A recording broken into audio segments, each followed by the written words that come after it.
Welcome. My name is David, and I'm excited to speak to you on behalf of the National Commission on Certification of Physician Assistants. NCCPA has created a video series to educate PAs and others on NCCPA and the certification process. In this video, I'll go over what you can expect on test day, whether you're taking our initial certification exam or are recertifying for the first or fifth time. Do you break out in a cold sweat at the thought of taking an exam? Well, let us help calm your nerves by going over exactly what to expect step by step. First, review the exam application acknowledgement email you will receive shortly after you apply for an exam. It'll provide you with a wealth of information about test day. Now, the next thing you need to understand is what's required for identification. You'll need two forms of valid and current ID with you. One ID must have a permanently affixed photo, and for most people that's a driver's license, and some people use a passport or military ID. The other ID can take different forms but must include your signature and printed name. Of course, it's okay if it also includes your photo, it's just not required. Now, it's not enough just to have the required ID.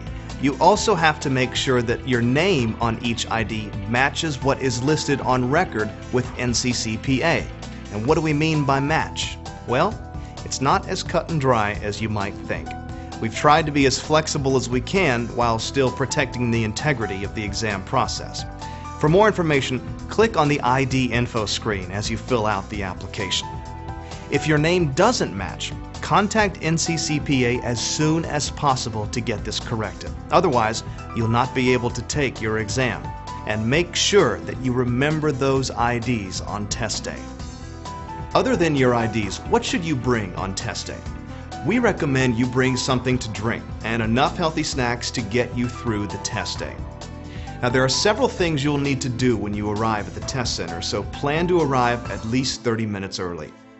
You'll present your IDs when you arrive, and then you'll go through another security process that will include fingerprinting or a digital scan of your palm veins, and a digital photo will be taken. Then you'll be assigned a locker for all of your personal belongings. Everything goes into your locker. You'll walk into the exam room with only the clothes on your back and your confident smile, of course.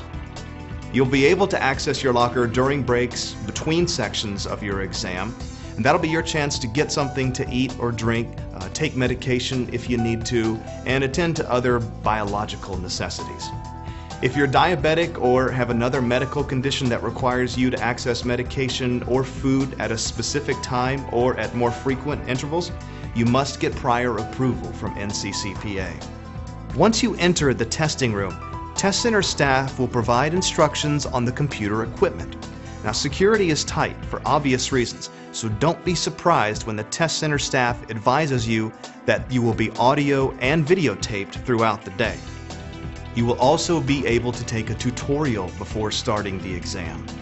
You will not be able to take in pen and paper. However, you will have access to an erasable marker and whiteboard. The exam length and test blocks vary from PANCE to PANRE. Here are the details. What is the same for our exams is that you have a certain amount of scheduled break time between blocks that you are responsible for managing. While you're taking your exam, you can mark questions for review, and this can be helpful so you don't get hung up on one question. But remember, once you have exited the test block, you cannot go back and review or edit your answers. And if this sounds confusing now, don't worry, it'll be crystal clear once you've completed the tutorial at the test center. Now, does thinking about sitting for 5 or 6 hours make you just go numb? Well, let's talk more about your break time. As I've said, you have an allotted amount of scheduled break time that you can use between blocks of questions. You will see the amount of break time you have on the screen between blocks of questions. And keep in mind, if you take more than the 45 minutes allotted for break time, the extra time you take will be deducted from your last exam block. So, what is an unscheduled break? Well, that is the time you take during a block of questions, and your clock keeps ticking, so the time you take is deducted from the 60 minutes you have to complete that block of questions.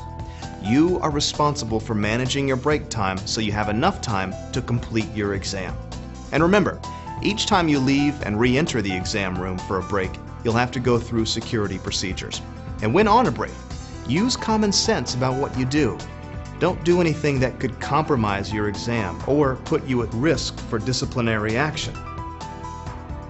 For example, this applies after the exam also. You don't want to discuss what was on your exam. If you do, it could result in your score being invalidated, your eligibility for other NCCPA exams revoked, or even worse. You've worked too hard to let that happen. It can end your career before it even begins. Okay, enough about that.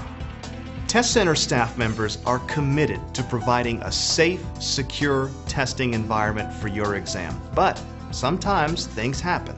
If you had a problem at the test center, there are specific steps you need to follow. We go over that for you in our Things to Remember video. Well, I hope you feel better now that you know more about what to expect at the test center. And remember, our practice exams are a good way to familiarize yourself with not only the content of NCCPA exams, but with the feel of a computer-based timed exam. And if you haven't already taken one, that would be a great next step. Look for the other videos in this series at www.nccpa.net.